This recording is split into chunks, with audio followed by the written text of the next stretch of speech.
What's up, everybody? Welcome back to the Basement Show. Me and Ramon here with 5 weeks of comic reviews. We were trying to remember what exactly happened over the last 5 weeks, besides Comic-Con, and we'll just call it a bye week, like they do in football when we take off after an event, that caused us to not really review comics for the last 5 weeks, and, well, neither of us remember. We had a few guests on. We had Justin from Medium Popcorn on. We had Cap Santiago on. We had 2 weeks off because of the con. I want all of you guys to make sure you go watch the NYCC wrap-up show because I edited the shit out of that. There were so many visuals on there. My computer was choking with all of the files being uploaded to Final Cut. I just want to get that out of my system now. I want all of you to go watch it. Watch it in its entirety and give it a like. Please. For my own sanity. That's all I'm asking you to do. It's not much to just ask the fans for a request. How long is the episode? It's only about an hour. Oh, wow. Yeah, no, I did really good. There's actually a lot that I cut out of it that, because, you know, we tend to go off on tangents and stuff, that we can use for deleted scenes and stuff. Okay. But I kept it just strictly Comic-Con. And then there's an addendum on the back where I just kind of chime in and go over some of the stuff that we forgot to talk about when we were getting drunk on the show itself. It's really Jay's fault. When it comes down to it, it's Jay's fault because he brought the championship shot glasses. That'll do it. Yeah, that's what we're calling pint glasses now. They are championship shot glasses, courtesy of Jay and Unstoppable Comics. So, let's go all the way back to September 18th, and let's talk about some books that we didn't review, such as The Black Ghost from Comixology. So The Black Ghost is like, this is like a Dynamite book that wasn't from Dynamite. Yes. You've got a kid who's in trouble with some gangs or whatever, and he gets saved by his teacher. Yes. Who is really hot. She is really freaking hot. Yeah. And also happens to be a reporter. Yeah, a cub reporter at the same But time. she has a crap beat, and she wants more, and she's knows about the story of the Black Ghost and what he does and how he does Who is things. that? If you're trying to imagine the Black Ghost, imagine the Gray Ghost from Batman the Animated Series in a different color. He's not a black man, so let's get that out of the way. Yeah. He's just dressed in black. Yeah. And she actually makes it a point to say, whatever the city that she's living in is not known for their originality, so this is the name you got. Yeah. And I think we can spoil this for them because we're going to, if they're going to be interested in it, they're going to know what has to happen. Yeah. And it's been a month. Issue 2 is probably on its way out, if it's not already. Yeah, no, it's out already. Okay. So, at the end, she's trying to investigate, like, some nasty crime shit happening down at the docks. Yeah. Because everything bad happens down at the docks, and that's probably not too far from the truth. It's not. So who shows up but the Black Ghost himself? The myth is solved. He does in fact exist. She knew he existed, but now, she has proof of this. And Homeboy gets his head blown off. Yeah. And he's like, I'll get you. Boom. Nope, you ain't. Yeah. And for some reason, this broad comes out of hiding. No! Oh no, you shot him! And it ends with, get her. We're about to shoot you too. And this also happens to be the same gang that was, some lower thugs on the roster, on the ladder, were harassing her student. Yep. So now is she going to be the Black Ghost? Is that where this is going? Yeah. I think so. Which I'm right with. It's not a bad book. It's not at all. Comixology has done some they're like the Netflix of comics right now. They're all digital stuff that's coming out. You download them. It's just like Netflix. Yeah. Instead of streaming, you're just downloading it to your device. Mm-hmm. And, when Netflix first came out, their original stuff was kind of rocky, but now that they found their footing, we're marathoning things like Big Mouth and Stranger Things and stuff each, and every weekend we're finding new stuff to binge on. Much the same as Comixology. I've been enjoying their stuff. I agree This is a very simple superhero crime noir story. Yeah. Yeah. Dark Horse's Steeple came out back on the 18th of September. I thoroughly enjoyed this book. The artwork is a little too cute for the theme of the story. And you don't expect what happens in the story because of the artwork in the cover anyways. It's really dark. Yeah, it is. So basically, there's a haunted town, and this town that has ghouls and monsters and all kinds of zombies and shit running around is... The Catholic Church is constantly sending different priests there to assist this one priest. Yes. And, well, they're running low because this town is just churning them out, chewing them, and spitting them back out. Yep. Faster than the church can handle. So they sent in, what, like a deacon now or something? Some bushy-eyed girl there who's just hopeful of reaching out to the community and being a good little pastorette or whatever the hell. Pastorette. And she has a rude awakening into the spiritual life. Yeah. And the priest is mad hardcore. Oh my god, he is. I would love to see this as a movie just to see him cast. Yes. Honestly, the priest is just... The impression that I got from him was Gabriel Byrne from Stigmata. Yeah. Yeah. Yeah, he's been through it. Yeah. And he keeps He's on a hard going ass. through it. Yeah. This is a good book. Issue 2 just dropped. I believe it was this week. I think so, yeah. Yeah. This is really good. Again, and there's a bit of a twist on this as well. That she finally makes a friend in the town, but her friend probably not the best friend she could have could have met. There's some conflicting interest there. Yes, they to say they have different ideologies. I think that would cover it. Yeah. Yeah. Okay, I put this on my list. Yes. And I'm sorry I didn't get to read it. But you enjoyed it, didn't you? I don't know. Chainsaw Reindeer. My jaw dropped. All right, so we're used to seeing stuff about Santa Claus from Morrison's Claus, which is awesome. Action Lab does the heavy metal Santa Claus story, Slayer. Which is awesome. This is not the same Santa Claus. Uh-huh. This is like a drunken, evil Santa Claus who's mean to the elves, and he's even meaner to the reindeers. So, yeah. Oh God. Uh-huh. So after he gets a few drinks down and bullies the elves around, he goes to the shed, and he gets it on with the reindeers by force. Oh God. And well, I guess one reindeer has had enough. Oh my God. Yes. So this is like vividly done because Action Lab does not give a rat's ass. So they're like, boom, blood and guts, and wow. Yeah. And then chaos ensues after that. That's just like the first 5-6 pages. It's crazy. We're gonna revisit this during the Christmas season. I promise you that. It's yeah. This, I think, I would say this needs to be made into a movie, but I don't know how people would deal, even in a horror movie, with reindeer bestiality. A B movie, a really bad one. Kind of like Santa's Sleigh. Yeah, SLA that's the only way you're gonna get away with that and slipping it under the radar. Yeah. Right? I understand why my jaw dropped. I mean, you know about it, and once you read it, your jaw's still gonna drop. Yeah. Yeah. I know what's about to happen, and I keep picturing this title in my head: the North Pole Chainsaw Massacre. That should be a thing. Yeah, or Santaland Chainsaw Massacre or something. If they make it a movie, here it is. Yeah. From Zenescope, Grim Tales of Terror presents the Bridgewater Triangle. Okay, this is a simple kind of Tales from the Crypty story. This is a B-horror movie waiting to happen about 4 or 5 just dumbass college kids. Exactly what it is. Who go off into the wilds of America, somewhere in the Massachusetts area, I believe, to a place called Bridgewater. This is real. Yeah. I looked this up. Yeah.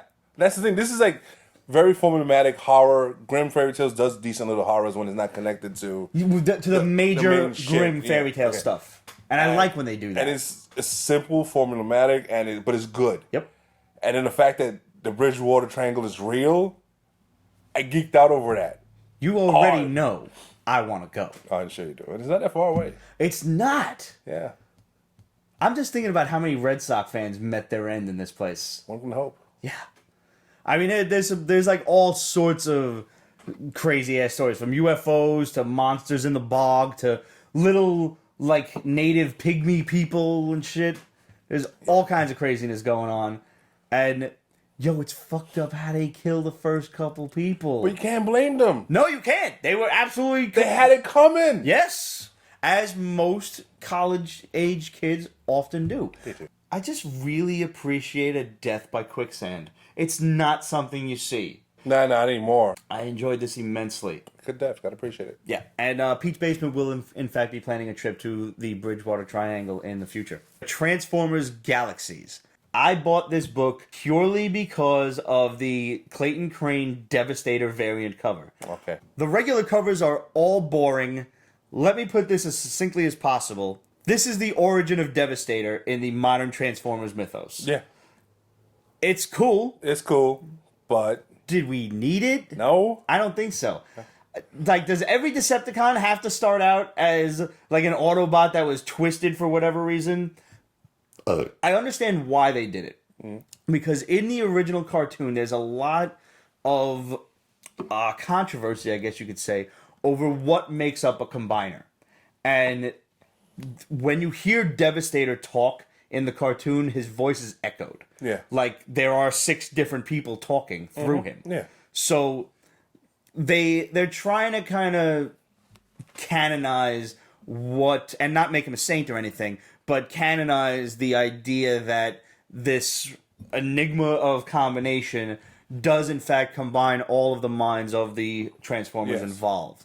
So more on that, I guess, as the series develops, because not, as far as I can remember, the other combiners did sound like that, but not all of them had the problem with focusing that Devastator did. And I don't know if that was unique to the comics as well as the cartoon. Because they're hotheads. Yes. And they all kind of think who they are, and they think they know everything, and everybody wants to be the leader. There's definitely egos in this book. Uh-huh. Yeah. I enjoyed this book purely because, obviously, I got a thing for Devastator. He was the character that I didn't have growing up, so now if I see one, I... like. One? As I was going to say, if I see one, chances are I'm going to buy it. Because I have that one, that's the Jin Bao one, and I also have the Hasbro Takara one upstairs that I have yet to find a spot for because he's just a little too big for that shelf in the back there. Uh-huh. We're running out of space. We are running out of space. Moving along, we've got Relics of Youth from Vault Comics. This was weird. Vault is weird. So basically, you've got another group of haphazard teenagers, and they're teenagers, they're young. Yeah, they are. One of the girls is like 15, 16 years old. Yeah. But they're not drawn that way. As, think 80s horror movie at this point. None of the kids were actually kids. I actually just got finished watching Slumber Party Massacre 2 on Amazon last night. 2. Amazon has the best 80s B horror movies. Yeah, they don't have a good current catalog, so they have a lot of good old stuff. Yeah, I am perfectly happy with it. So this one, these kids all of a sudden, they all have this weird-ass tattoo on them. Yeah, it kind of glows kind of weird and shit. Yeah, which kind of looks like a bastardized Rebel Alliance tattoo from Star Wars, There's definitely similarities there. And yeah, it glows under certain conditions.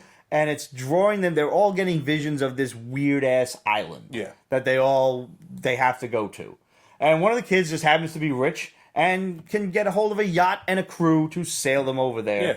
And it's like Skull Island because all of a sudden they're encased in this giant mist. They can't see their own hand in front of their face. The mist clears. Bang! There's the island. Yeah. And that's where pretty much we leave it. They're on the island and. Like much like what happened on Skull Island, the like a monarch kind of group of army assholes shows up, kills the whole yacht crew, and is going after the kids. Yeah. But they don't know about the tattoos and shit, No. and whether they're gonna have like special powers or something. Because at this point, like there was a spirit that showed up. There was the spirit that showed up. I forgot about that. Good call. So it's a little bit of everything right now. Yeah. Harleen came out from, I hope I'm saying this dude's name right. Stepan Sayek. Thank you. Stepan Sayek. Stepan or Stepan. One of my favorite artists. He is when he finishes his shit. Yes. So like he's this mad cover, sketchy. He finished it. Sometimes it's like he'll do focus on the face and stuff, and then the body just kind of like. It's got like one color. It's very flat. Yeah, you can see it. Yeah. He's awesome. He does a Masters of the Universe series. That's also he did Witchblade really before good. that. He did do Witchblade. That's right. Crazy and Darkness. Oh, just yeah. His style. His like. It's weird to have a fully painted but sketchy style at the same time. Fun fact, I don't know if his wife or his sister, Linda. She does this book where it's kind of like bondage stuff. Same art style though. Cool. Yeah, just look that up. So Harleen is basically a rated R version of Harley Quinn explaining her origin. Yes. That's as much as you need to know. And, you know, how she kind of...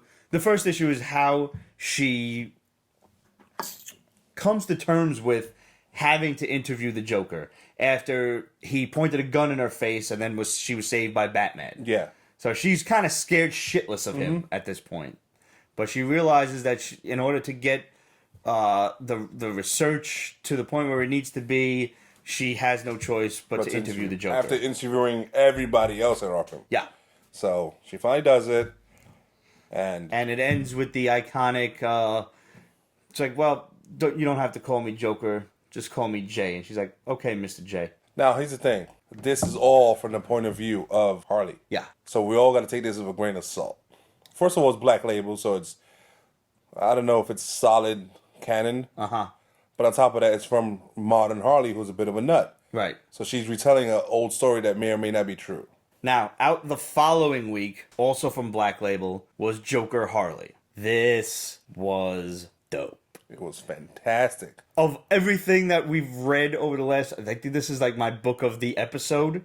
I loved this. It was. This is a crime drama.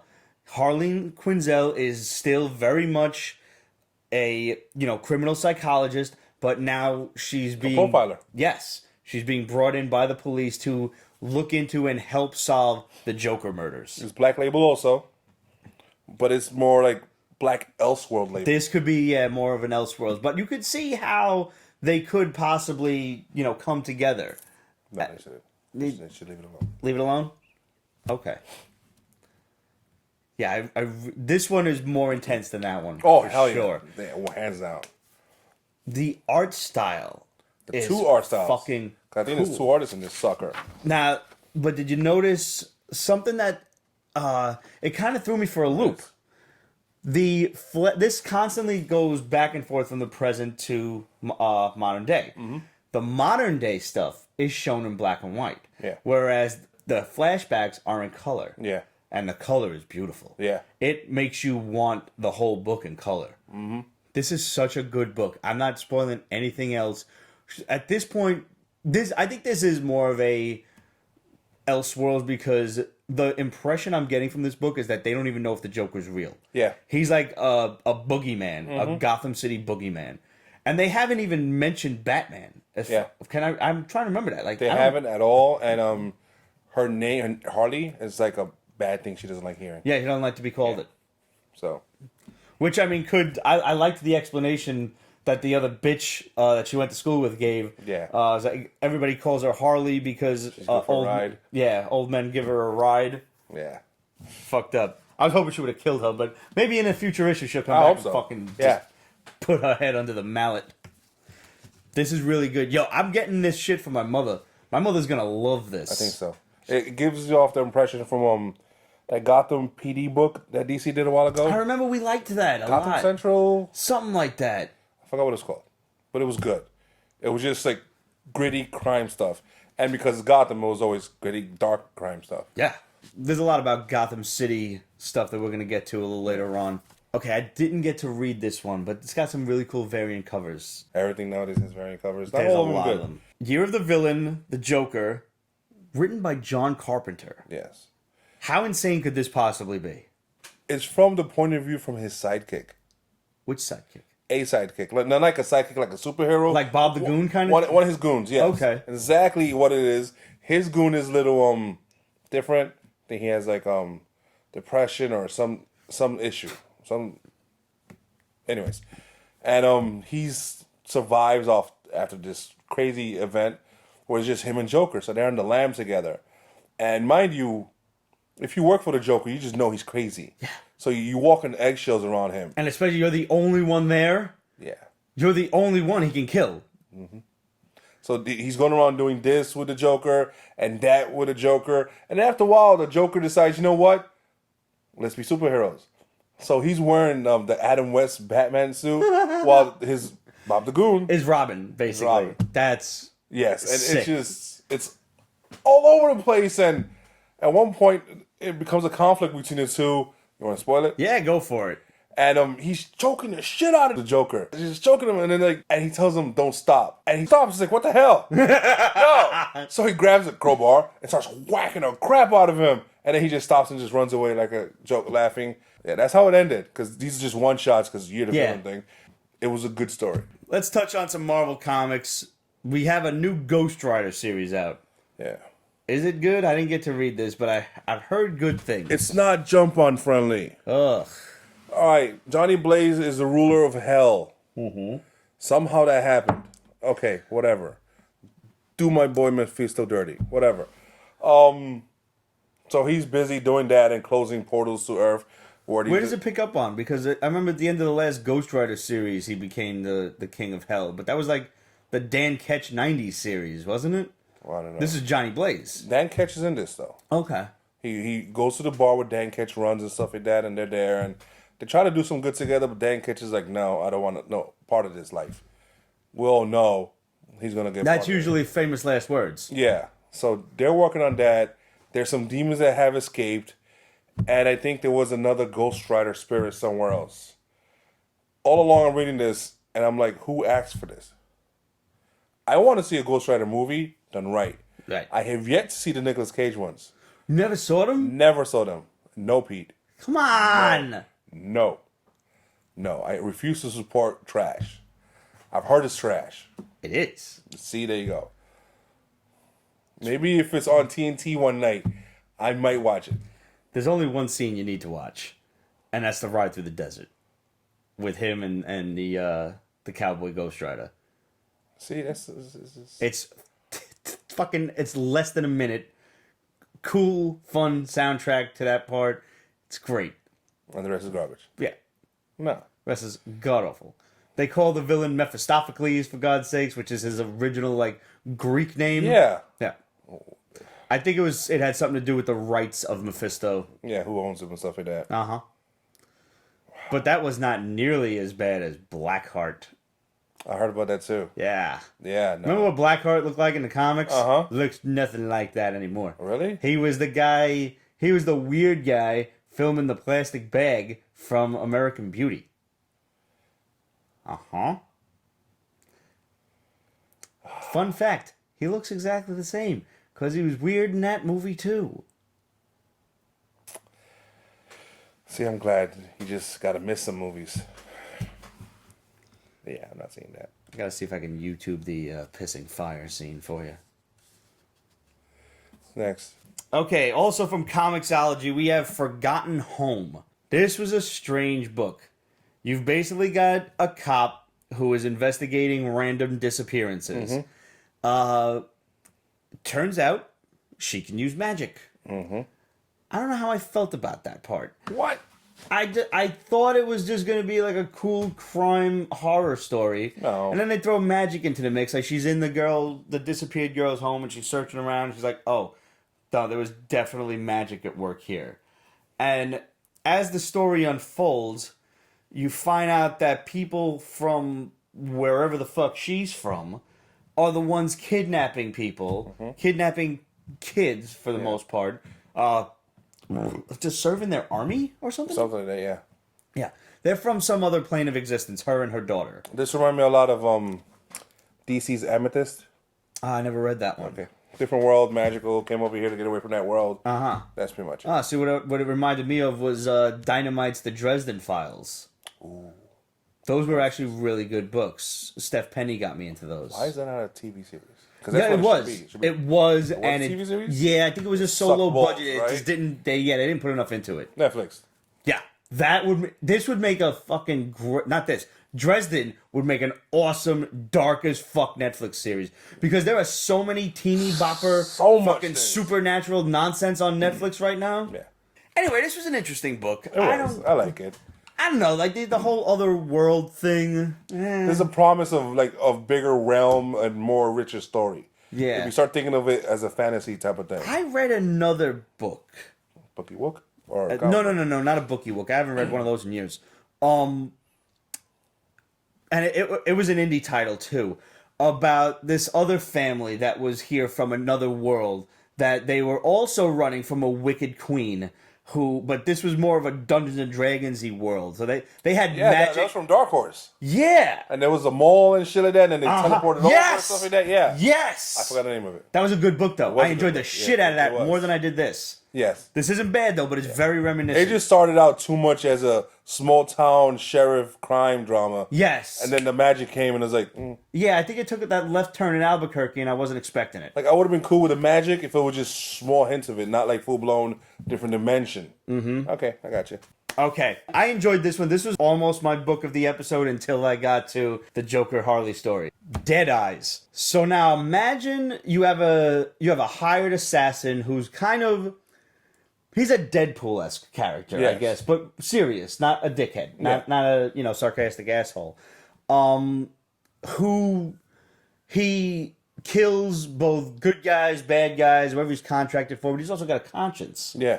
So, it doesn't look like he would kill like kids or something like that. Correct. And he's retired now. He's done with the life, and he's trying. He was living off the millions upon millions of dollars that he stole from a mob boss or something. Yeah. And everybody says it's a different amount. Nobody really knows the true amount. Yeah. Yeah. So like he's got a sketchy past. And he's taking care of his wife who's sick, and it turns out between, insurance costs and things of that ilk, money's run out. So he's had to get like a low paying ass Walmart job. He's a greeter. Yeah. But that's not really cutting it. And he sees this one customer, and he sees what's in his cart, and he's like, this guy's looking to dispose of a body. Mm-hmm. And so just out of the blue, for whatever reason, he decides he's going to follow this guy. Like, why? What would make him do that? Like, he didn't automatically say what he was up to. Mm-hmm. He didn't say, oh, this guy's definitely a child killer, or he's stabbing and raping old women or anything. He's like, this guy is definitely getting rid of a body. And all of a sudden he has this weird crisis of conscience. Like, he has to go stop this guy. Yeah. I didn't quite understand that part, but I was going along with it, I kind of got the impression that he was just going to just rob from this guy. This guy's already a dirtbag, so let me just go after him and see what I can get from him. Oh, right. Okay, because he did say, like, he was scoping out the place for, like, rich customers or something like that, and he's like, I can't even pick a pocket here. Yeah. That's right. Mm-hmm. Okay, so I didn't pick up on that. I read that wrong. I read it twice, so. Mm-hmm. Yeah, well, I guess it helped. Yeah. So he gets to this dude's house, and spoiler alert, he finds that he's one of the tried and true scumbag. And he's not alone. He's got a partner. And they have kidnapped children. Yeah. And are keeping them Harry Potter style under the stairs. Yeah. With a lot of flypaper. Yeah. That was a gross panel. Mm-hmm. Well done, though. Yeah, no. It did its job. The artwork is very dark. It's very good. It fits the tone of this story very, very well. Kind of want to meet the artist now, right? Don't you? I really do. Yeah. It's a little scratchy, like an Alex Mayleaf style, but it's not... not full-blown. No. Yeah. And so they're talking to, the people that he saved and the people who kind of saw a little bit about what was going on. Mm-hmm. And the girl was describing that he looked like he had dead eyes, like little X's on his eyes. So this is overheard by the wrong people. Said, like, he wouldn't have gone far. Go get my money back. Yeah. It's like, and if he spent it all, take it in blood. Like, take it in limbs, whatever you got to do. This is not going to end well. Oh, no. This is going to be a crazy-ass ride. Yeah. Yeah. I am in for the long haul. Yeah, me too. This is the kind of book that I relish getting from, like, Image or any of the other indie books. Yeah, I agree. I still consider Image an indie book, even though it's not. It's like so not. It is number 3, basically, compared to DC and Marvel. But I still like it's that early '90s, mentality of there's a new comic company out. Yeah, I can't help it. Jay really opened my mind about what an indie is in these days. No, he's absolutely right. He's absolutely right. Yeah, I consent to the fact that I'm wrong for calling Image that, but I can't help myself. Our boy Cullen Bunn is on volume 2 now of Dark Arc After the Flood. I fell off this. Did you read this one? No. Is this Jump On friendly? It is. Okay. It just pretty much catches up right afterwards. They landed on some land. There is some chaos because, Monsters and shit. Yeah, I mean, technically this is the Dark Ark. The Dark Ark is the antithesis of what Noah's Ark is, which is God bringing the good stuff. The animals and humans. Back So this after is he all punishes all the evil. the mythological creatures that, Yes. The stuff of nightmares and legends. Yeah, so during the last volume 1, her father died and she took over. Okay. Almost reluctantly, but that's it. She's owning it and she's going along with it, and it's just darkness and the animals and the vampires, they're all dealing with stuff, but she has to just be the leader and deal with the problems that come up. And that's where that just picks up off. Okay. How many issues was Dark Ark itself for the first volume? I think 12. I think so too. Yeah.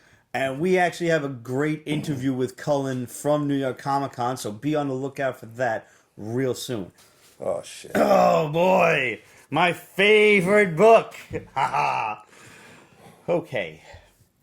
I have to mentally prepare for this. Just so you know, this is all you. I know. Did you read it? I flipped through it. And I don't think this is the first volume. No, it's not. No, it's not. But don't get ahead of me. So this is Copra, #1, by presumably some French guy, maybe Canadian, Michel Pfeiffer, Paul Pfeiffer, from the Wonder Years, Michel Pfeiffer. I'm sorry, I'm going to get letters from the French dignitaries and embassy now, aren't I? Yeah, you are. Yeah. Okay, so this book was difficult, to say the least. I'm going to give it an actual review before I, pull a me. Okay? Okay, go for it. I tried. I read this whole book. I read this Wow. whole That's more than I did. book. I gave up. Just like the French. Okay. I am so proud of you for that. I so many accolades right now. Thank you. So basically, you've got an Image-esque Youngblood type of superhero team, and they're coming back from a mission. Some bad shit happens. They get jumped by one of their own, who is presumably under some sort of spell / mechanical malfunction. He's a cyborg, by the way. Probably should have mentioned that. Panel-wise, it was hard to follow. Story-wise, it jumped seemingly all over the place. I had a very difficult time telling who was who on a repeating basis throughout the book. Who's talking, who's important here. And the reason that I had such a difficult time with it is because the artwork is just bad. I'm sorry, there's just no other way to say it. Tiny little heads and floating bodies.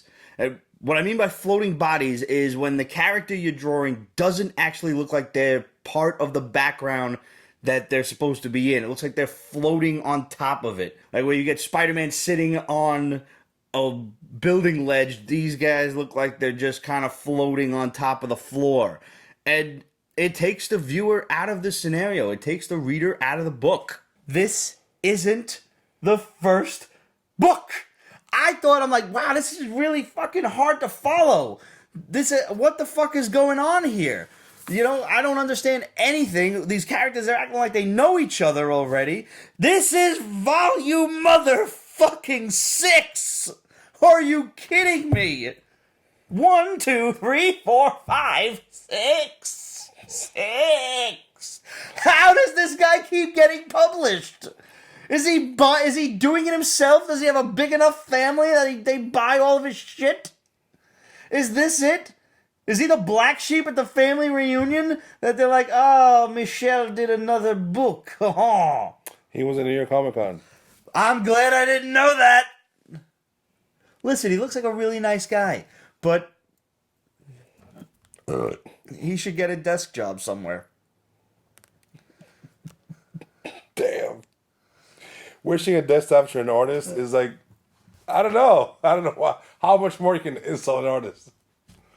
Listen, I'm really not saying that under the proper circumstances with an original story, not that this isn't an original story, but I didn't know this was volume 6 going in, or I never would have read it.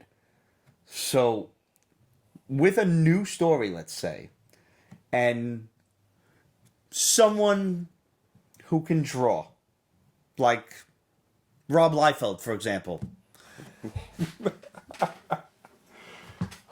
I'm not saying that this would be a bad book or that the man is not a good writer. Mm-hmm. Because to write 6 volumes of a story, there's talent there. Yeah. He just shouldn't be drawing it. This has happened before. The name that pops into my brain is Frank Miller. Yeah, he should stop drawing too. Completely. That man should never be allowed to have a sketch pad. It should be against the law for him to even order one from Amazon. That's all I have to say about this. Michelle, if you're watching, I'm sorry. I'm not sorry, but I'm sorry. I'm not sorry. What was Contagion? Now, I wanted to read this, but I didn't get a chance to. Is this like another sort of Marvel Zombies? These look like the Mole Men kind of guys. Honestly, this reminds me... This is like Marvel's... Because you know they go tit for tat with DC? Uh-huh. DC recently did Deceased. Yeah. Which is awesome. Yeah. I freaking love that series. It's just... Yeah, you've been raving about it, which has surprised me. So I'm excited to go forward reading it. I guess something popped up in New York and it's hitting everybody and it's affecting them like fast and hard. That's really it. It's a 5 or 6 issue mini, something like that. It's a weekly too. It's a weekly? Yes, I think the last one, the 4th one already came out. Okay. That explains a lot. So basically they're diseased and like, are they zombies or are they just something like a 28 days later kind of thing? I haven't read that far. I just read the first one. Okay. I am going to finish it though. Was it good at least? It was okay. Okay. It was alright. It didn't suck. That's about all we can ask for. This sucked. Yeah, it did. I have said this before. I really like these Golden Age characters that Dynamite utilizes. Used to utilize. And yeah, they've been pretty slow on it lately. When Alex Ross was doing all the covers, they did that massive crossover with the Shadow, the Green Hornet, the Black Terror, and Project Superpowers, and all that stuff. Not Project Superpowers, because I didn't read that one. It's the one with the Shadow and the Spider and the Green Hornet and everybody. Black Terror was in there. Masks. That was it. It was called Masks. Him and this people with Alex Ross's is the reason why I first started picking up Dynamite. Mm-hmm. He used to do the variants. They weren't expensive. They were the same price. Right. He actually refused to have them being priced up. Yes, I'm like, I remember that. Wow, because your booth at Comic-Con is nothing but priced up. But anyways. And you're never there. But he is a super nice guy, so I can't even say anything bad about him. Yeah, he is. Yeah. So, I liked it at first. This took place... It's an interesting take on it, because, you know, every time you see the Black Terror, he's always involved in, like, the golden era of, you know, wartime stuff. So this is, like, the 1970s now. He hasn't been the Black Terror for quite some time. Like years, 20 years or something like that. He's essentially retired, but because of his superpowers, he doesn't age. Or he ages extremely slowly. So he's working at a pharmacy, and he's getting the itch. He's getting the bug. Because, like, this pharmacy life is not doing it for him. It used to. That's how he first started. Yeah. That's his origin, which is cool. They gave us that. But he was a pharmacist, and he was the Black Terror. Yes. He's given up that part, and now just trying to adapt to normal life is bugging him out. So he's seeing crime everywhere. He's noticing the shoplifters. He's noticing the creepers looking at the girls. He's noticing everything. Well, not everything. Clearly not everything. Because when he... Yeah. I don't know. Spoiler alert. It says Black Terror, but did you get that vibe from this? No, it's like he's had the mantle of the Black Terror on in the closet for too long, so he's gonna have to work back to earn that. Like he's washed up. Yes, that's a good term. Yeah.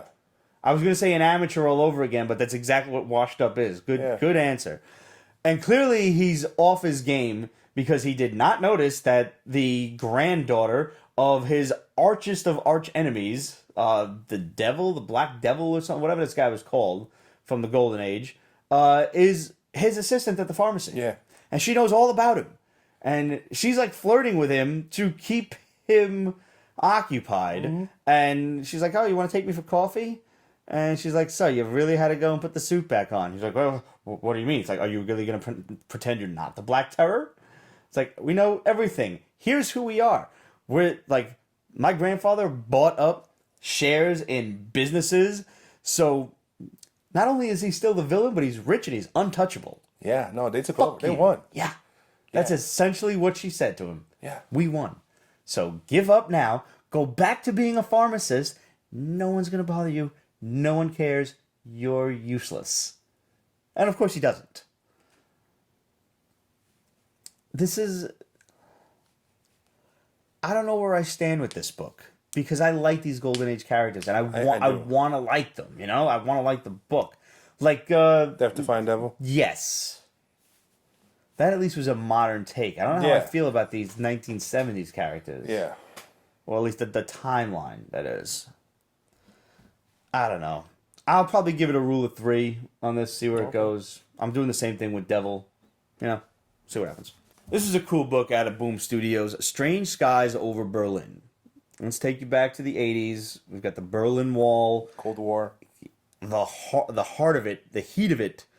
The apex where like people are getting shot trying to go over the wall. Mm-hmm. And you know, none of us really at our age now remember what it was like, and we don't know, certainly none of us ever lived it. We don't, I'm sure some people out there did, but you know, to be there and not be allowed out. You were basically a prisoner in your own city. Yeah. And there was a literal wall around you.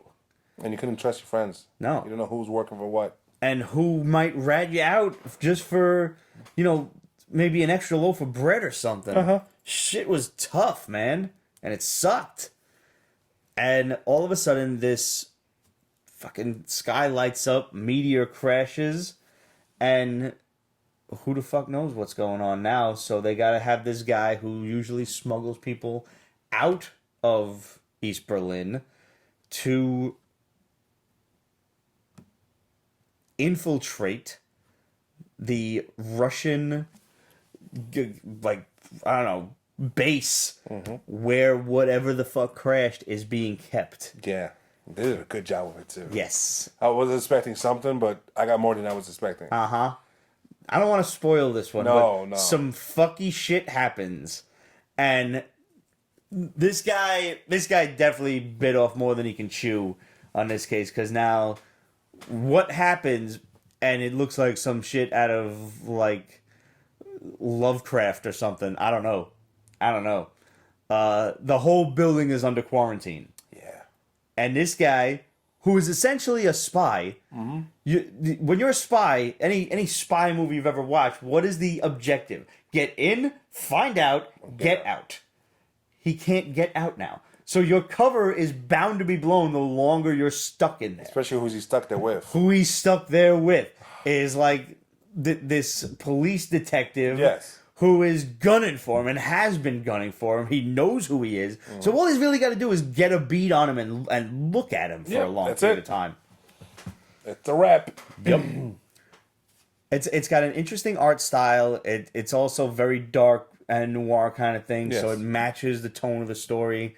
This is good. And what boggled my mind is this is written by Jeff Loveness.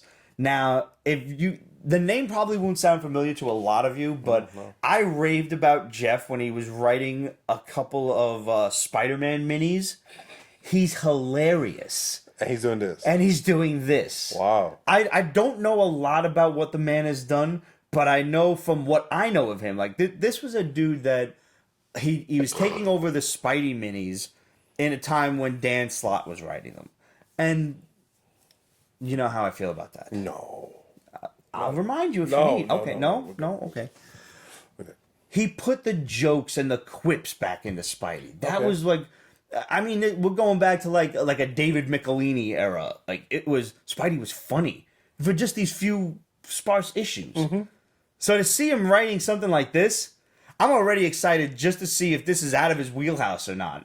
Like, I can't. I really would like to meet Jeff and just kind of pick his brain over some shit. And I do have to see what else he's done so I can look into that. Okay. Speaking of Spidey, I didn't read this. Spider-Verse? Volume 3. Well, technically Volume 3 because Spider-Verse also... The event. Yes, there was the one with the Inheritors. A regular series. Uh-huh. And then this one. Now, is this one in the movieverse? This takes place within the realm of the Into the Spider-Verse animated movie? No, this is MCU. No, Marvel Comics. 616. Oh, really? Miles Morales is the main Spider. Uh-huh. There's introduced a new female one who kind of... Because I'm noticing the look on the cover, like the, Porky Pig motherfucker over here. It's Peter Porky. That's probably they're trying to, capitalize off of it. Oh, okay. Which, honestly, that's such a damn good movie. It really is. You'd be fool not to. So, he's pulled through, not through time, but I guess through dimensions. And he's seen different versions of spiders. He sees the punk rock one. He sees a few of them. Punk rock Spidey. A monster Spidey. Monster Spidey. Like the whole world full of monsters. And Like, what kind of, like, monsters, like... Like Fiend Fang Foom type of monsters. Oh, like fucking, pre-code Marvel monsters? Yeah. Pre-code Marvel monster Spidey? Yeah. That's awesome. Yeah. Okay. So it's a few things, and then they just hopping through different worlds, and then it doesn't really get to where it's getting to the last 2 pages, where you see this girl, this little black girl with like this cute spider that's freaking huge on her shoulder. Of course. And she's like, yeah, no, the web is messed up, something's wrong. Where do we start fixing it? And that's it. So we don't really know much. So we don't know who's behind it all. Pretty much. So this is just a big old introduction, which is good. It's jump on friendly. And boom, go along. You had me a pre-code Marvel monster Spidey. Yeah. I'm in. Ruby Falls from Dark Horse. What I like about this is all this is a small town crime mystery. Yes. Based around her grandmother. Yeah, grandma. Who has Alzheimer's. So she may or may not, more than likely may, know the secrets behind this. But she can't remember them. Yes, and nor does she want to. Like, a lot of these blurts out are just, like, mistakes. And her daughter, being a inquisitive little ass that she is... No, this is her granddaughter. Granddaughter, the daughter's yes. kind of a bitch. She is, and this is horrible relationship between her father and her mother. It's just like... Wow. And it all happens by accident. Like, the granddaughter goes to see her grandma, like, pretty often in the old folks' home. And... because grandma has Alzheimer's, she kind of goes off on these weird tangents. So at one point, she has decided, before the pages of the book, her granddaughter's decided to make videos for her. Yeah. So she could, I guess if you wake up, God, man, again, one of the main reasons, 65, man, I'm done. See ya. Fucking, I don't want this to happen to me. You wake up in a place that you don't know. No, like, if I'm ever in an old folks' home, if you guys ever have to put me there, and I got fucking Alzheimer's or dementia, and I wake up and I don't know where the fuck I am, and I'm not home, and I don't know why I'm not home. Yeah, no, that's one of the scariest fucking things. I agree. So, her granddaughter has started making videos for her of, not her, but of grandma herself telling herself, this is your name, this is what's up, here's where you are, here's why, and everything's okay. So during one of these videos, and she keeps re-upping it, I guess, so this way it's a constant reminder. Yeah. She just starts going off. She leaves into, one of these dimensional portals. And I don't know if that is a coined term, but it should be. Really should be. Yeah. And she starts witnessing a murder. Yeah. In the bar that her daughter... Yeah. This girl's mother runs. Who she's a bitch, and she's very estranged from her husband. She doesn't want her daughter seeing her mother, the grandmother. And it's just, there's a lot going on in this small little town. And I kind of like it. It's a small town intrigue. Yeah, there's a lot of secrets that that people do not want unveiled. People don't want these secrets coming to light. And that's like, a lot of people talk about Brooklyn and because our violence is out there and people see it a lot. These small towns have these under low secrets and shit. Yep.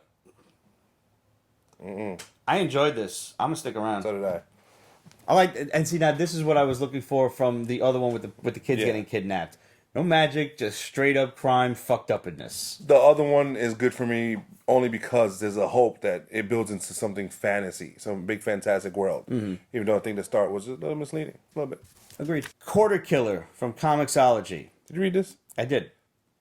Okay, and it's interesting, and so it's a future. It's an indeterminate future. Yeah. This could be one of those 5 minutes into the future, or it could be 50 years in the future. I think it's more than that because quarters are hard to get. Money's hard to get. Yeah. Real money is hard to get, and it's worth a lot.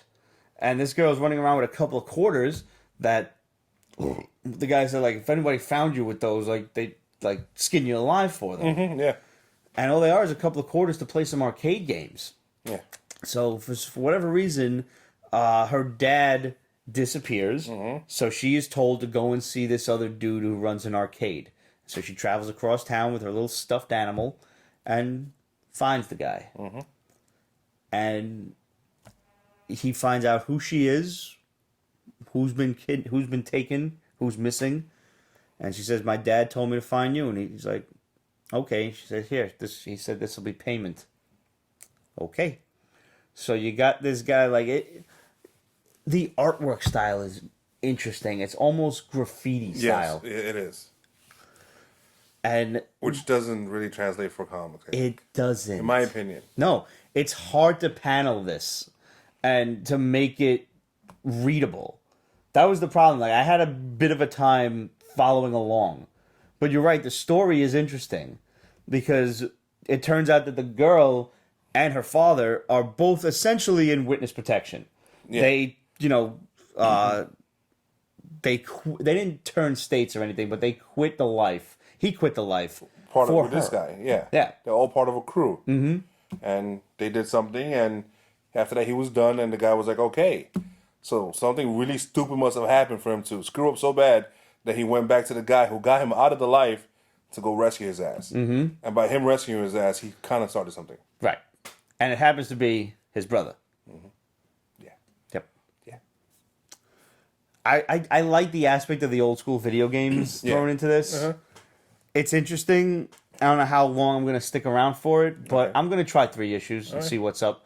The first one, truthfully, was succinct enough that you could just read this and be happy with the story. That's true. Like, the guy saves his brother. Yeah. They, like, listen, disappear now. You're done. Yeah. This could have been a one-shot. And it absolutely could be the vibe from people and then gone to a 3-issue series. And this could be a one-shot thing because it could lead to the fact that maybe the daughter and her father are done. Now, this could very well be this dude versus the mafia guys that he just took his brother back from. I'm sure they'll be back. Especially the daughter's very tech-savvy. Yeah. Yeah. So she's gonna be one of them kids that makes trouble for herself and everyone around her. Fun book, though. Fun book. All right, from Image Comics, we've got Nomen Omen. This was a strange book. It is. I like it, though. I do, because the whole, it gives off that whole folky fairy tale type of thing. Yes. With Oberon and that type of feel. Yes, very much so. And I'm like, I'm alright with that. Bring it on. You got these 2 lesbian girls who aren't really accepted for the time that they're in. It was the 90s, so, things weren't as PC and acceptable as they are now. So they're on like a camping trip or whatever. Mm-hmm. And they're driving down the road. They see a big-ass traffic accident. There's a truck worth of apples all over the place. They find a girl who, her mom's dead in the other car. This girl is like fucking 17 months pregnant. And they're trying to help her out of the woods. Symbols all over her and blood. Yeah, and she's talking weird. Uh-huh. Anytime you see them weird ass word balloons, you know some shit's up. And she's like she's half talking herself, and then she's half talking as if someone's talking for her. Mm-hmm. And then all of a sudden, she lays down and she proceeds to give birth to a bunch of glowing owls. Before that, it was a weird orgy scene.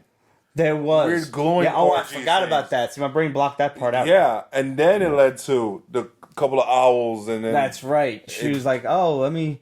They're like, "What happened to you? Are you okay?" And she was like, "Well, this happened." And then there's a whole bunch of forest spirits fucking, like getting down. Yeah, too. no, Like yeah, no holds barred. Oh, yeah. graphic.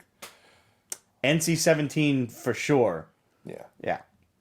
And she tells one of the women, it's like, "Oh, you're good. You'll make a good mother." And she's like, "Well, one day I hope so." She's like, "No, now." And she touches her, and all of a sudden she's 17 and a half months pregnant. Mm-hmm. After this girl just gave birth to owls and shit. because that's how it happens. And unbeknownst to anyone with logic in their heads, because these girls do not strike me as right-wing Republicans for this, they keep the baby. Like, way to fucking... This is not Madonna, folks. We are not going to keep the ghost orgy baby. We're not. But we do. We do. And we proceed to let the girl grow up. Yes. Instead of, like, even when it comes out, you punt it. Something. I don't know. Just doesn't seem... Like, we at Pete's Basement do not actually recommend or encourage punting babies in any way for any sort of sport or prize money or anything. But extenuating circumstances do apply, and if you ever find yourself pregnant with ghost orgy babies, I think it's time to do something drastic about it. Don't you? You're just gonna totally plead the fifth on that one? I understand. There's some stupid stuff in my head. I can't. Fair. No, that's fair. So they let the kid grow up, and in an interesting twist, the kid has something called... Oh, by the way, yeah, owls. Yeah. The kid has a condition that is shown very well in the comics. In the beginning of the book, the colors were, for lack of a better term, mesmerizing. There were so many bright colors. There was such fantastic digital coloring. Mm-hmm. And then the mothers get a phone call about their daughter, said there's been an accident. You turn the page and everything's in black and white. It's the girl's 21st birthday. And they got her a rainbow unicorn cake. And she says, a rainbow cake for a girl with achromatopsia. I had to Google this. So did I. It means... It's a fancy-ass word for pure, unadulterated color blindness. Yes. There are, minuscule... levels. She's got it full-blown. Yeah. She can only see in black and white, and that is perfectly illustrated by the comic in this case. And I love the shading and that, old-school stippling style. It's almost like reading a manga book. Yeah, I agree. Yeah. And then cue the magic that gave birth to her in the first place. Let's not forget the ghost orgy and the magic owls coming out of this girl's twibby. Out of her real mom's twibby, that is. She gets attacked by someone, something. Mm-hmm. Vampire, something. Yeah. Don't know.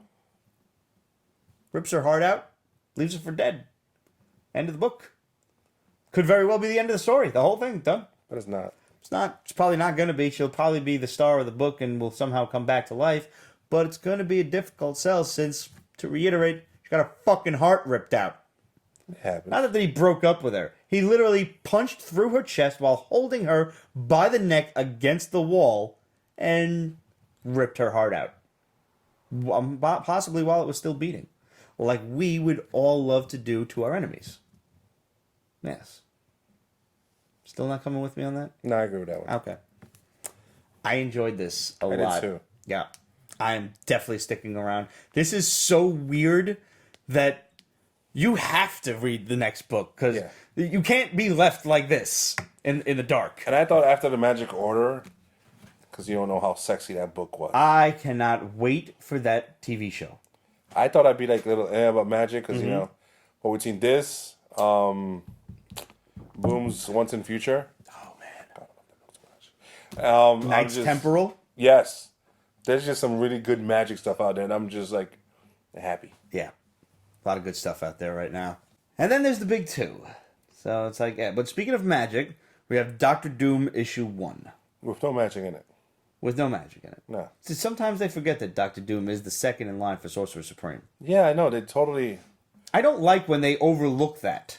They don't do him justice. Really? Is that a maniac or some in-between...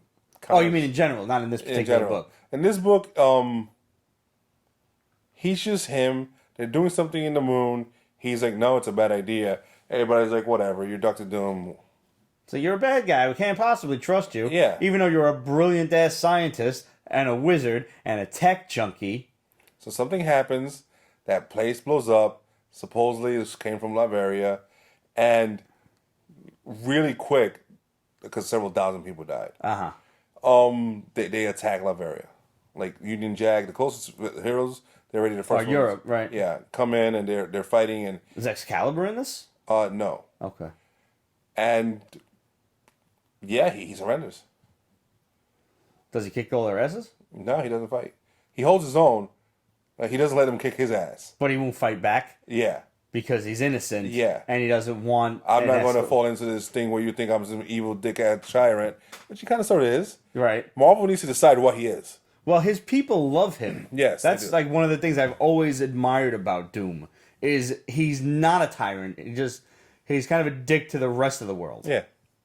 I like Namor a lot. That's why they've teamed up so often. I think they get along so well. Kang showed up in this. Kang has some temporal issue, and I think because he does mess around with time so much. Yeah, he's got that whole little time disc thing. Kang just showed up for like 2 pages and then disappeared again. Marvel's been throwing Kang around a lot lately, and we still don't exactly know why. They've been building to something, but I wish they would. God knows when it'll finally get here. That's what I want, time travel. Yeah, I know. Okay, I'm surprised you read this. IDW's Cobra Kai: The Karate Kid Saga continues. I mean, now does this tie into? I don't know because I haven't seen it. Me neither. I don't have YouTube Red. I don't have it. I'm not really interested in it. I refuse to pay for YouTube. It is not my tube then. It's your tube if I have to pay you for it. Thank you. I mean, it's enough you give us those freaking ads and you have to wait to then click again after already clicking play to freaking watch the thing I wanted to click on it. So, and then when you get multiple ads in the beginning, or you get a fucking ad in the middle, that pisses me off. Yeah, like, really? You have a stupid subscription amount, and that isn't making you I'm trying to money? listen to some music on YouTube, and some of the heavy metal songs I listen to are upwards of like 6 to 8 minutes. You're definitely getting fucked with an ad in the middle there. That sucks. Yeah. So, these are two of the greatest villains ever. The Johnny and the Sensei? Yes. Yeah. Sensei's just a dick, and Johnny's just another dick, right? Not anymore. Johnny was abused. Johnny's dad was mean to him. Yes, that's where they took it. Come on. And it ends right where when he meets Danielson again? Yeah, you have to say Danielson on the beach. The first time. So this is this a modern story, or like are they older now, or are they? This is no. This is an origin of Johnny. They showed why they broke up and everything like that, and all that stuff. How he first started doing Cobra Kai. They're gonna make him. I already know it. I can see it coming. They're gonna make him Miyagi's failed student, aren't they? I wouldn't say failed student, but he was too violent for Miyagi to teach him. I haven't touched that yet. I'm calling this right now. I hope not. I hope you're wrong. But that would piss me off. This is already pissing me off enough. Like the fact that he's not just an asshole. Nothing wrong with being just pure evil. Seriously, some people are just assholes. But no, he's my daddy was mean to me and hit me and stuff like that. So I'm paying it forward in assholeness. That's stupid. It is. I thought you wanted to review that because you liked it. Nope.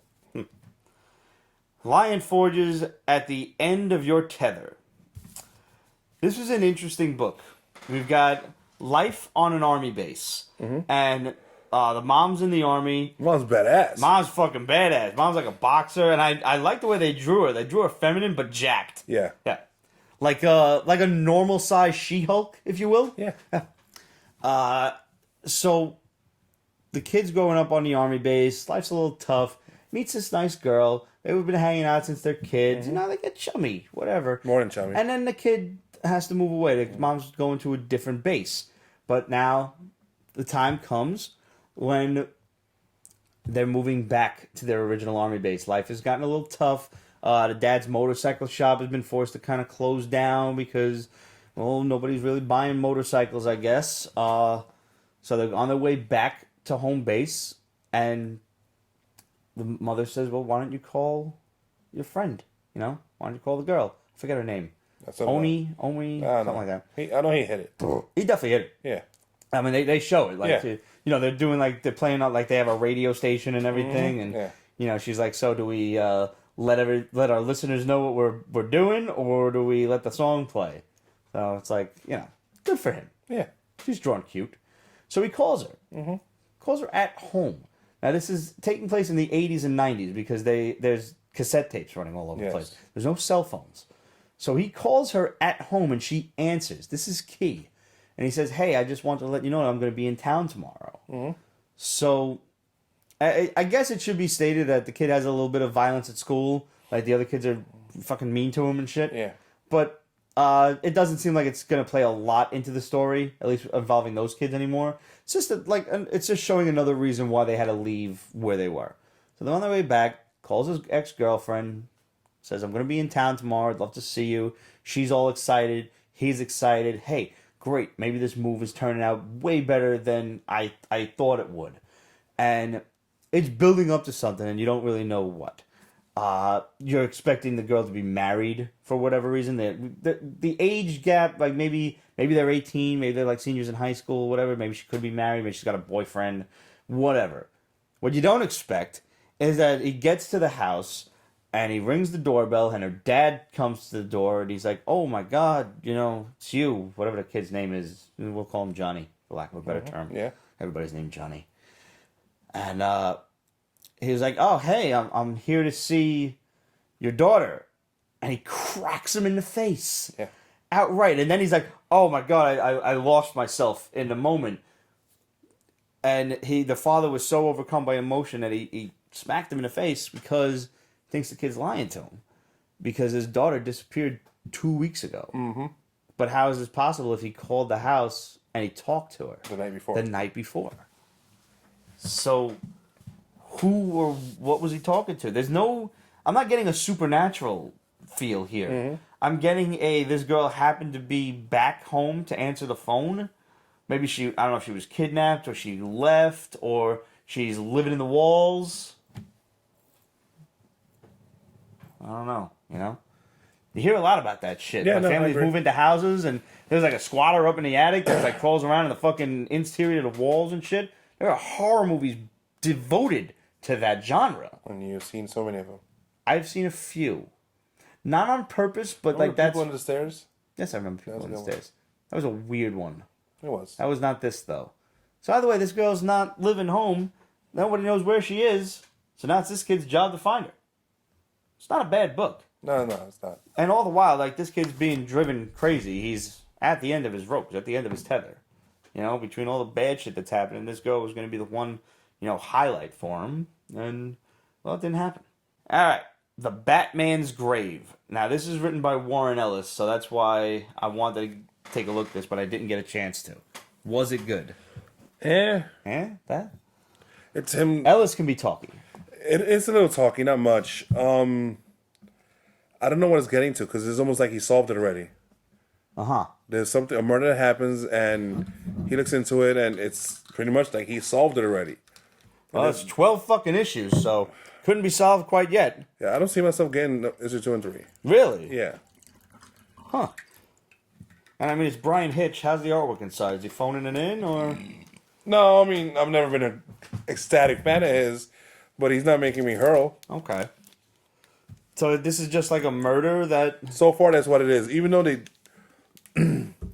it starts out with Alfred, and he's tending to the yard work.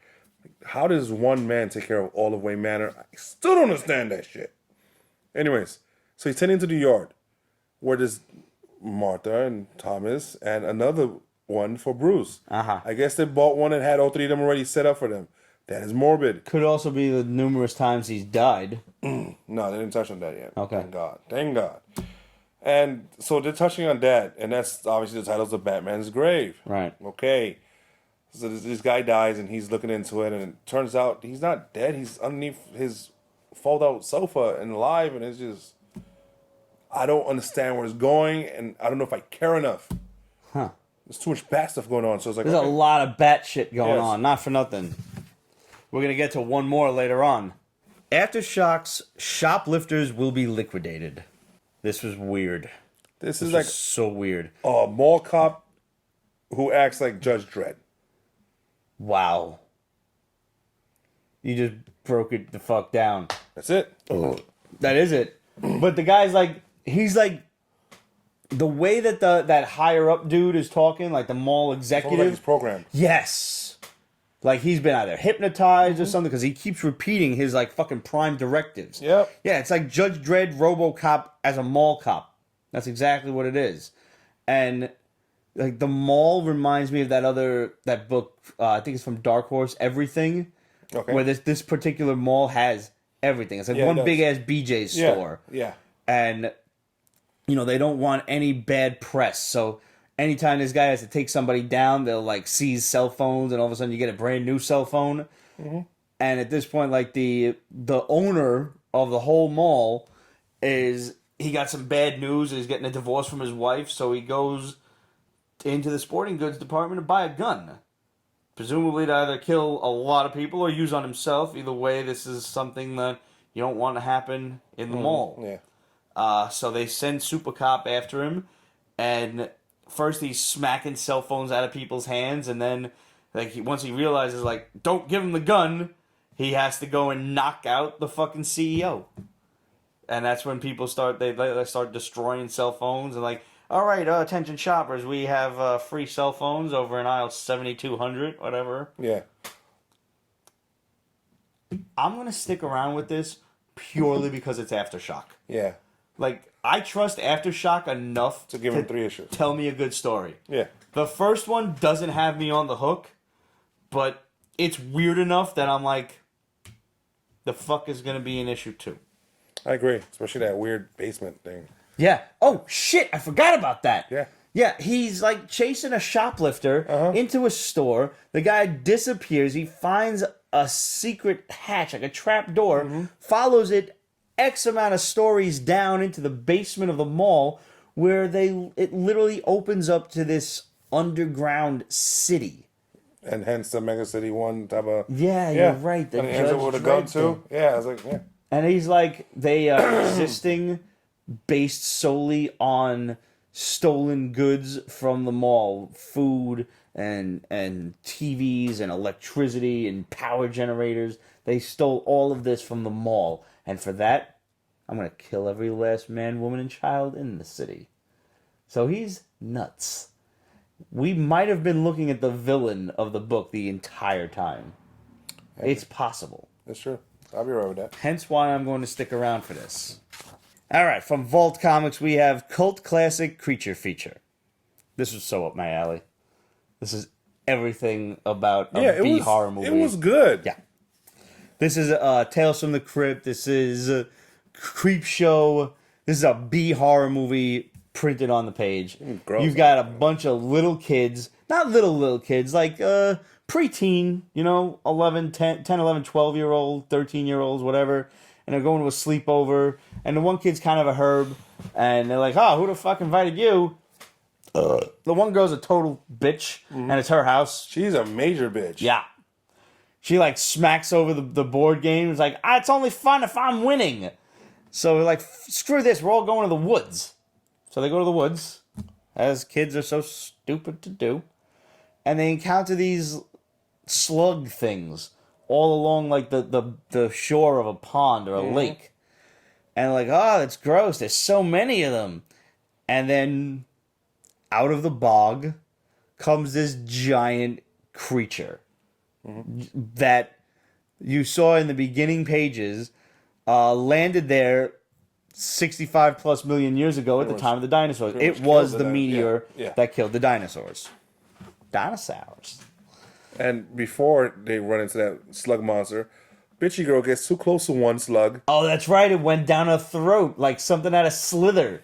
Yeah. Ooh, yeah. Remember Slither? That was gross. That was a good movie. Yeah. And if we're going to take it back a little further, Night of the Creeps. Yeah, those black slimy bastards. Yep, remember that. I'm very proud of you. That's a good one. Thank you. I remember that one. Yeah, that was a good. I'm glad you're coming with me on that reference. So, the giant sludge monster. I'm so glad I forgot that she swallowed the thing. The giant sludge monster comes up out of the bog and proceeds to kill it. Like one of them just grabs him by the tentacle and fucking throws him. Oh yeah, no, it's these kids are dying. Yep. What do I always say? I applaud any book or movie that kills kids. And there's a lot of kids getting killed in this book. That is true. There are a lot. To the point where, like, the one kid, the Herbie kid, got dropped off by his big brother. And, like, he's trying to call him now. Just, like, to check in on him on his first sleepover. Like, hey, how you doing? Is everything okay? And he's not getting any answer. We don't know what the fate of this kid is. But all of his friends are fucking dead. And the girl who ate the slug escapes the giant monster, only to have what appears to be her own skeleton crawl out from her skin through her mouth. It's like her skeleton just like unskinned itself. Yeah. Oh. That was one of the greatest scenes I have ever seen drawn into a comic book. To say that I loved this book is an understatement. Yeah. Yeah. You know this was right up my alley. Every moment of it. Just look at that fucking scene. This right here where her mouth opens and she's like crying. That's really what it does for me. That's the tears. Okay, Butcher Queen from Red 5. Now, this is far-flung future. Far-flung. We've got aliens from all walks of space coming presumably to Earth or wherever the planet that they're on, seeking asylum. So if you're already drawing parallels to modern society, you would not be wrong. And all of a sudden you have this group of terrorists who are not too keen on what they call off-worlders. And they set off this contagion bomb in a subway to kill a bunch of off-worlders. And it's like a poison gas. And this dude in a crazy-ass hat who looks like he could be the second to final boss in a Ninja Gaiden game. He just sets the canister off and then walks out of the train. And this other girl who's like a scrapper, she's, flying around with this other biomech-looking dude. They're just kind of trying to make a living, running around the galaxy, running around the planet, doing whatever it is they can do, and they get a call from a survivor who is on the lam, who is running from this terrorist group, and says, I need your help. And the little C-3PO kind of guy is like, are you sure? Like, do we believe her? And our Butcher Queen is like, no, she's scared shit. She's not lying. We'll also find out where she got the title Butcher. Yes. That was cool. It was cool. I agree with that. I'm cool with that. Yes, she killed a lot of people. So when we find, I like the fact that they refer to her like when the bad guys spotted like we've got the butcher of So-and-so, whatever Cincinnati. or some planet. So when we find the person who set the distress beacon, she's essentially sitting there eating someone. Like, it's fine. I'm just eating a mole person, a Morlock of sorts. Not a Morlock like the X-Men, a Morlock like the Time Machine. And she's like, "Oh, thank you so much for coming. Would you like some forearm? Perhaps I can get you a leg." That's like, I didn't expect that. No. I was thinking, okay, sci-fi deal. I was not that interested in this book until I got to that last page. Yeah. Now you got me. Now I at least got to get issue 2 and 3. I think 2 came out this week. 2 came out this week. Yep. So, all right, you're going to save a cannibal who may or may not be, the kindest or even safest of humans. Yeah. Because now people know that she's there. And on top of that, she needs his money. She broke. Yeah. It's a cool, fun sci-fi. It's not fun. It's not fun. It's intriguing. Yes. There's nothing fun about this book. It's fucked up. Therein lies the fun, but don't get me wrong. It's not a happy book. Oh boy. Speaking of a happy book. Yeah. The Mask. I pledge allegiance to The Mask. I confess, I have only ever read one Mask book in my life, and that was the Joker Mask crossover from way back in the day. Yes. That was hilarious in its own right. Yeah. Like, that was The Mask being The Mask, but it was more along the lines of the movie. And if what I'm judging from this book, which is not by any real means jump-on friendly, they make a lot of references to other series of The Mask that have gone on. Shame on you, Dark Horse. The movie did not do the comics justice whatsoever. As much as I love the movie. Movie's a classic. It truly is. Holy fuck. This book made me want to backtrack and read the other issues of Mask. The violence and the fucked upness in this book. If the first few pages alone with the evil foster parents don't draw you in, you might as well put the book down, because this is not the book for you. Yeah. Well, how can I best describe this? If the Punisher got a hold of Loki's mask, this is the opening of this book. I agree. Yeah, no, you're spot on. And all of a sudden, Which should happen, by the way, now that you've said it. Yes, it should. Yeah. Yeah, it really should. Mm-hmm.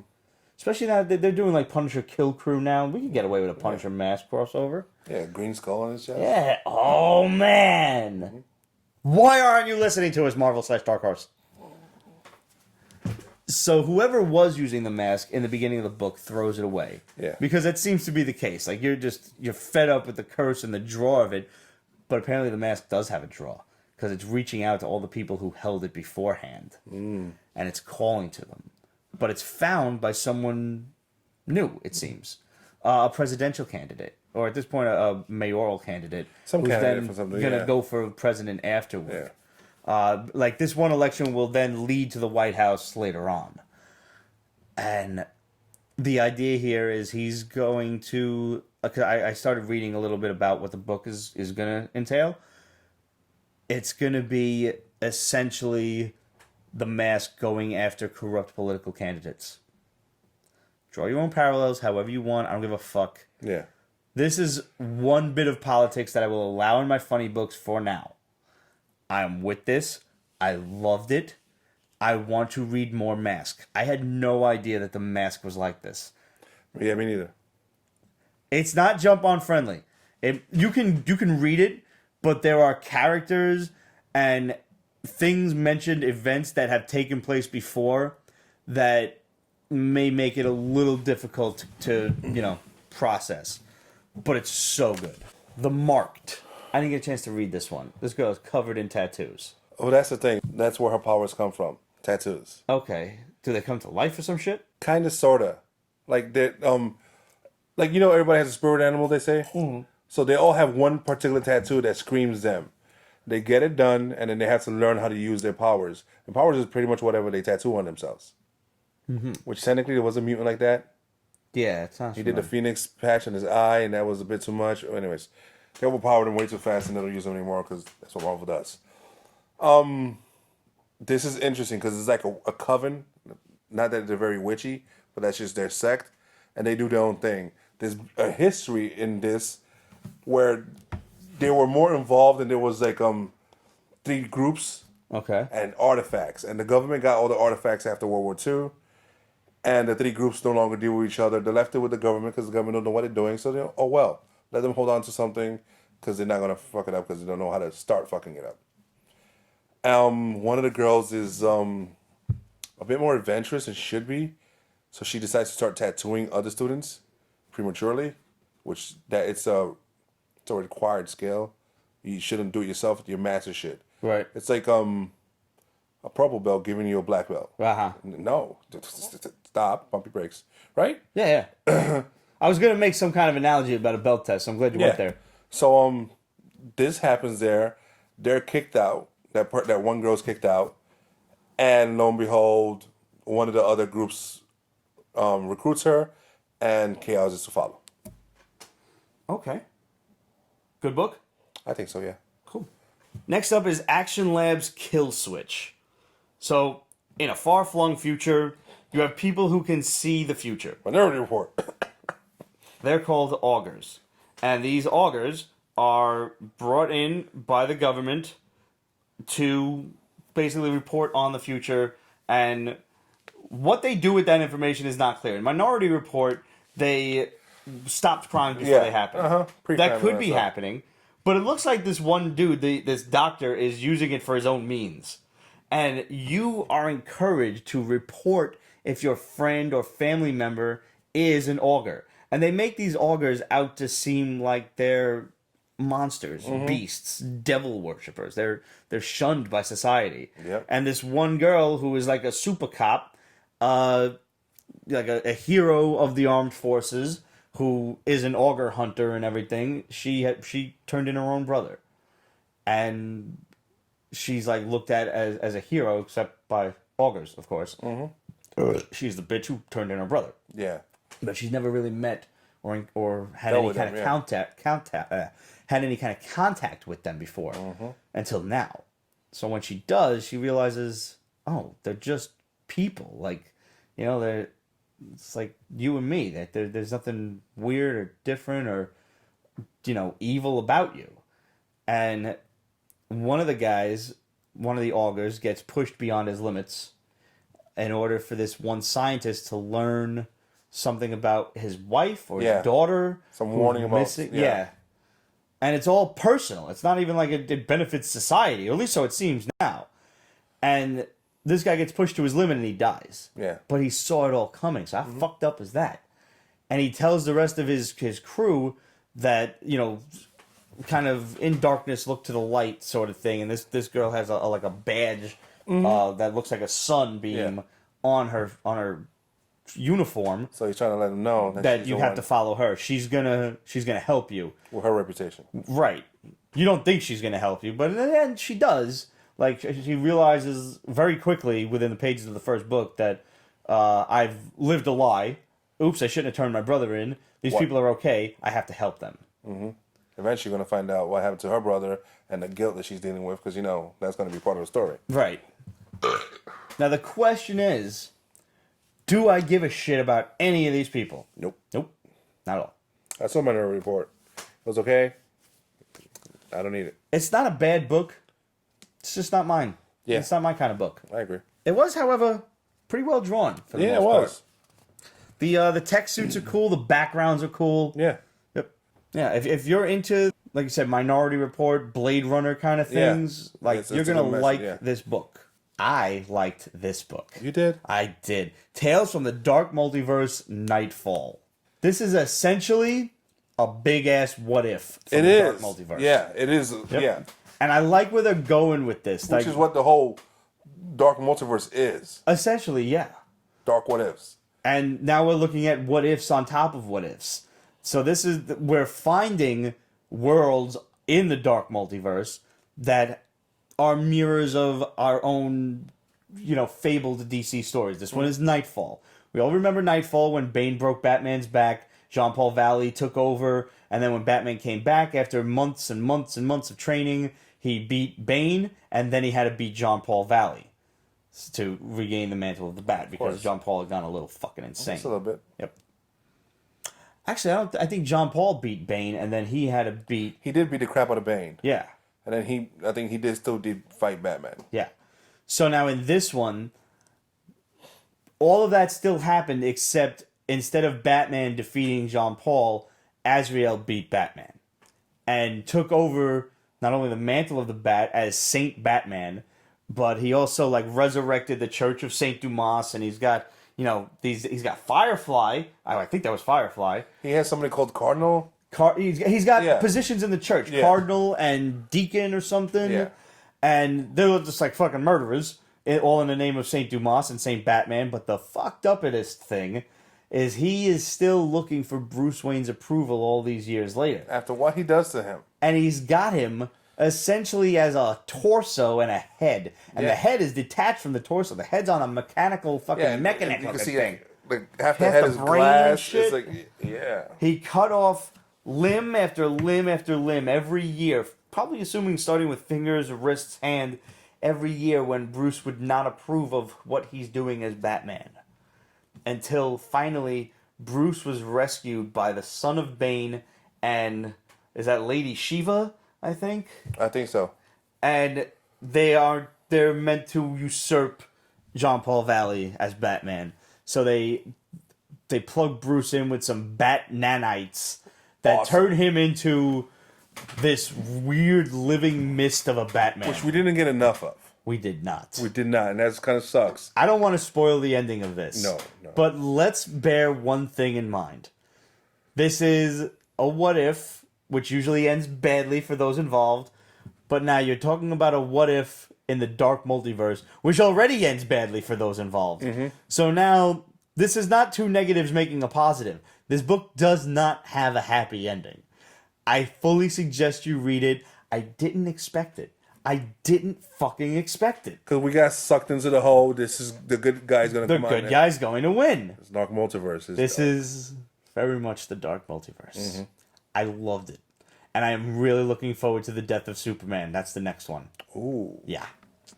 I wonder what other cool-ass stories from our DC universe past, our fabled DC stories, could they use? Like, I don't know, Parallax and the death of the Green Lantern Corps when Hal Jordan first went nuts. What if Batman becomes an anti-monitor? Anything's possible. You know what? I want to explore some other shit besides Batman Multiverse. Like, I think that has been overdone. I want to see other aspects of the DC universe. Like Superman takes over for Darkseid. Superman takes over for Darkseid would be a great one. Yeah. I don't know how the death of Superman could possibly end, but it would be interesting. What if Superman injects himself with a Doomsday virus or something? If they even go the Doomsday virus route in this, because that wasn't established then. Not at all. Not by a long shot. No. Doomsday virus wasn't until fucking, I don't know, a few years ago. What if Superman never comes back and Doomsday just conquers everything? Just fucking, yeah. That would be too standard of what if. This book had a lot of twists and turns in it. Yeah.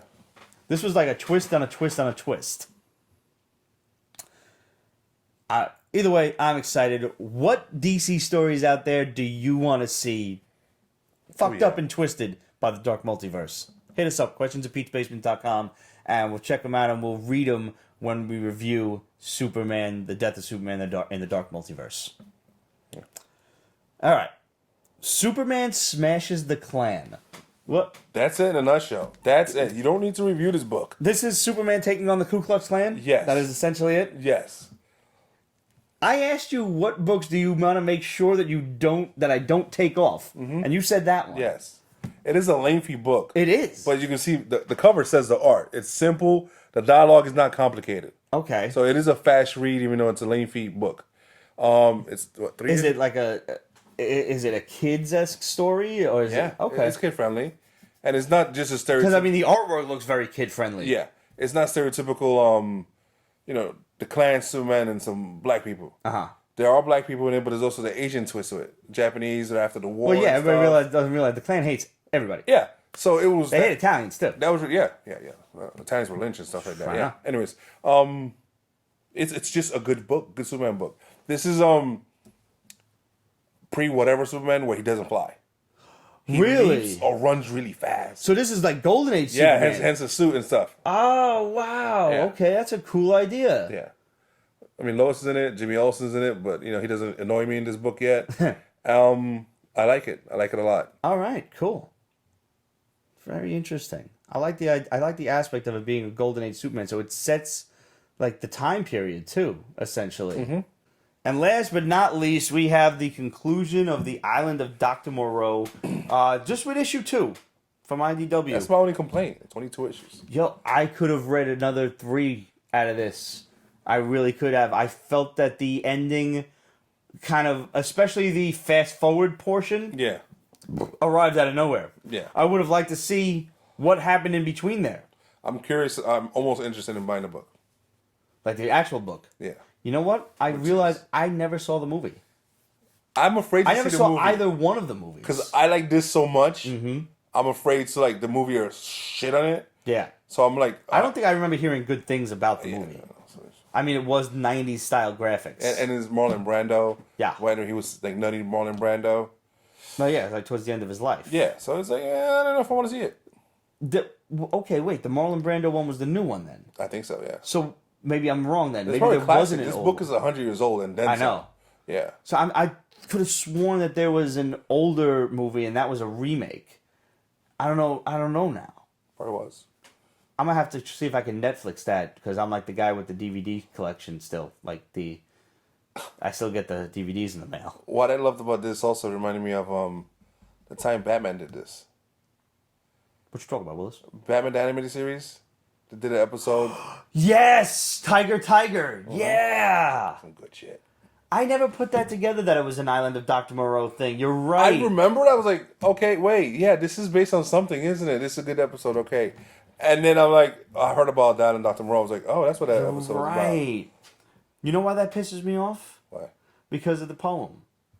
Tiger, burning bright in the forest of the night, what immortal hand or eye could frame thy fearful symmetry? It should fucking rhyme. Not all poems rhyme. I know that. But the meter of that poem leads you to believe there's going to be a rhyming payoff. There's not. That is not pronounced. I pronounced that word, symmetry, wrong for years. Years. Because I thought it rhymed. Because it looks like it should rhyme. But it doesn't. Welcome to Pete's Literature Corner, where Pete has issues with literature. It's going to be a whole other podcast. Yeah. It would be, too. A series. Oh, shit, we're done. Yeah, we are. That was a lengthy set of comic reviews. Yes, it was. It's about a 2-hour episode. Just about. Yeah. Thanks, everybody, for tuning in. You know the drill. Hit us up. Questions at Pete'sBasement.com, Facebook.com/Pete'sBasement, Instagram, Twitter, etc. at Pete's Basement. Let us know what you're reading. Let us know if we missed anything. Do you want to hear something reviewed that we didn't get to? We're all ears and we're always amenable to checking out new books.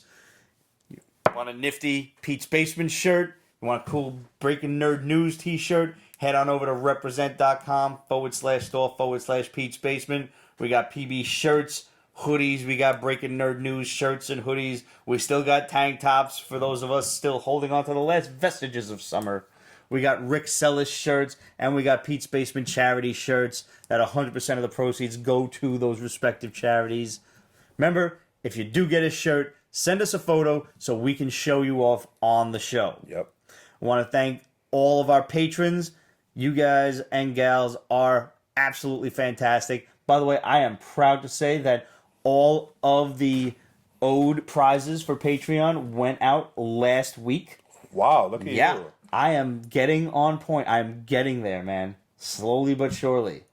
So if you haven't received it, kindly let us know. And I'll tell you if something got lost in the mail or if you're not a patron. And if you're not a patron, you should be. So get over on patreon.com. And if you got some spare scratch, throw to Pete's Basement Show some. We've got some really great prizes aligned for you of all sorts of ways that we can thank you. Nothing really gross. Like, I realize how that sounded. Mm-hmm. Yeah, but not like that. Not like that at all. Last but not least, if you dug this video, make sure you hit the like and subscribe button and hit that notification bell while you're at it because the basement's always got cool stuff going on and you don't want to miss a beat of that. I have a lot of videos that are coming out over the course of the next several weeks. There are toy unboxings, there are comic reviews, there are regular live episodes that are going to hit YouTube. There are stuff coming out of the Pete's Basement vault that never saw the light of internet day. Damn. So much stuff. Oh, and one last thing. Want to thank our boy Mikey the Shadow Sutton for giving us all of our exclusive scoops.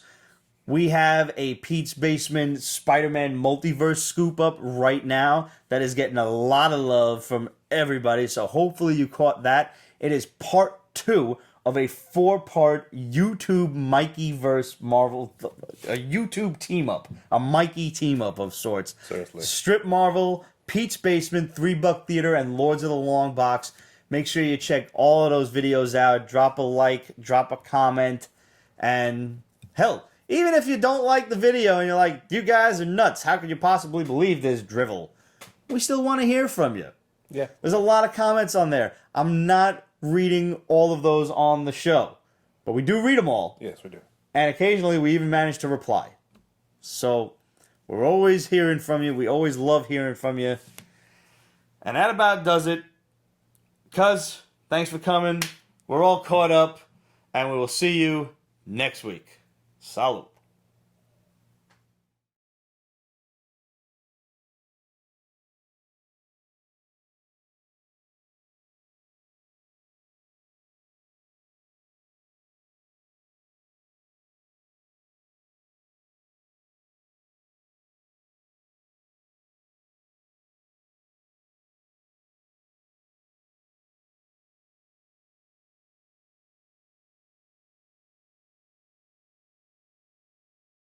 Pete's Basement is copyrighted 2019. Ripped Productions.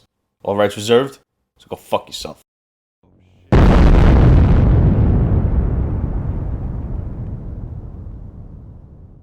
I have no idea what's going on anymore. Not that I think it's going to sound any different over here. That's OCD. Yeah. Yeah. I don't know about you, but when I hear young people laughing and happy, it makes me angry. Yeah. Just on principle. Because the artwork actually looks like I scotch taped a pencil to my dick and just smacked it onto a sketch pad. That's an image I never wanted to have. During an epileptic seizure. Then try to jerk off with my left hand with the pen still wrapped in the dick. I could have said I try to shove it up the urethra. Like shoving the pencil into your dick hole and then trying to jerk off, and that's the drawing. That's the drawing. That's what the fucking comic book looks like. You jerked off with your opposite hand with the pencil shoved in your dick hole. Oh, Jesus.